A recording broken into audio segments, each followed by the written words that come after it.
Good evening, Vanners. Here's an update on the Boogie Van project. Everything's prepped and ready to go to have the new floor piece put in. It went smoothly. It was just a lot of crusty, ugly work that had to be done. Embrace the suck. Everything is clean. There was nothing, no surprises.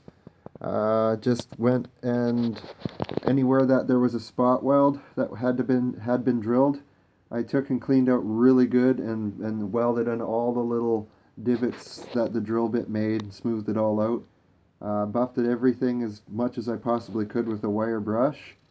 Um, Hit it with a needle scaler and air hammer, got all the crusty crap off, made it nice and smooth. Hit it with a sandblaster, and then put a rust converter on it.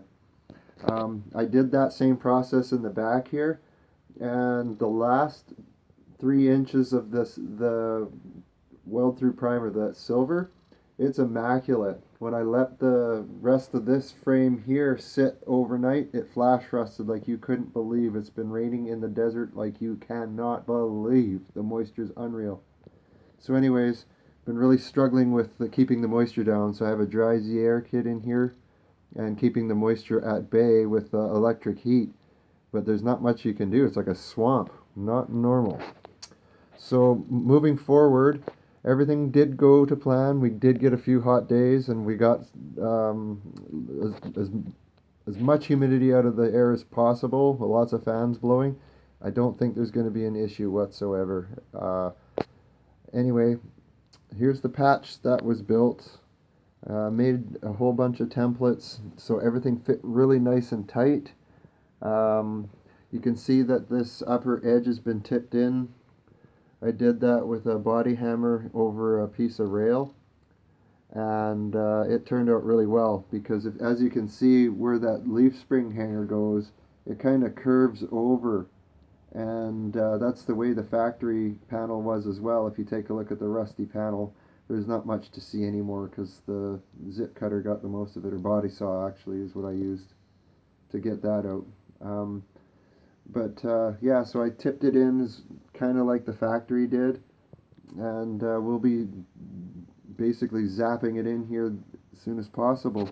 So where those little holes are in the floor, right here, I have a piece of strap that's going to go under there like the factory did as well, and it'll be spot welded to the end of the sheet metal floor. And it'll also be stitched in as well. I'm going to end up having to stitch all along in here, all along this rib as well. So it's going to be damn strong. It'll be all one basically at the end of the day.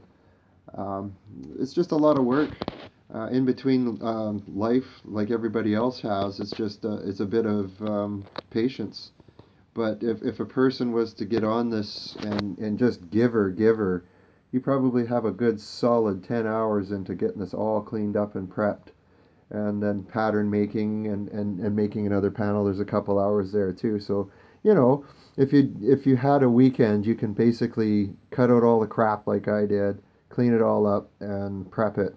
And the average person typically can do this quite quickly as far as I'm concerned. I'm pretty well hooped on the speed department, so I do what I can when I can and just give her.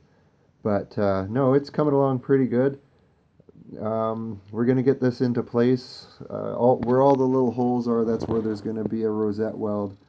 And of course, you're going to have to clean all the primer and paint out of it. It's not paint, it's primer. And where the silver is red oxide 3 inches in all around the edges. And where the red oxide is just basically where the bare steel was. So didn't want to waste the weld through primer on the top side, which is gonna sit out like that, and it'll get rubbed off anyway. It's just to protect it from flash rust. So no concerns there until we get some epoxy in here and shoot that before the winter. I have all the material as far as that's concerned. We're just gonna get this thing buzzed in, and then as you can see, there's ribbing in the floor and there's no ribbing on the panel here.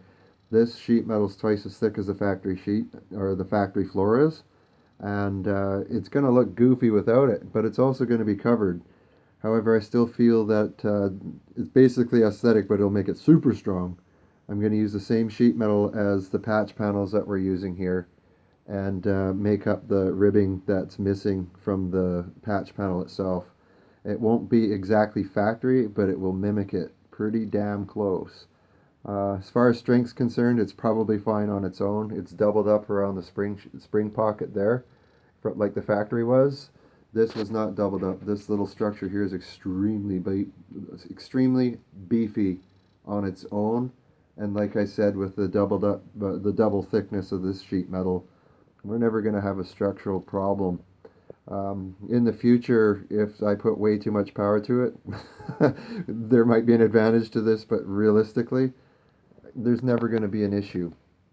Um, if you don't have the capability of bending up this stuff, it's pretty easy to bend, but if you have a floor out of an old pickup truck, it also has the same ribbing in it. And you can cut ribs out of a bed floor that's had collision damage or whatever the situation is, as long as it's not rusty. But this old rusty sheet metal pile here is just so far gone. There's no saving those ribs. And I'm going to end up making my own. It's just a little bit of work. I like doing this stuff. It's just, this is the suck part. I want to get the visual part done. But it's just like a house or anything, like a relationship. It's got to have a solid foundation before you move forward.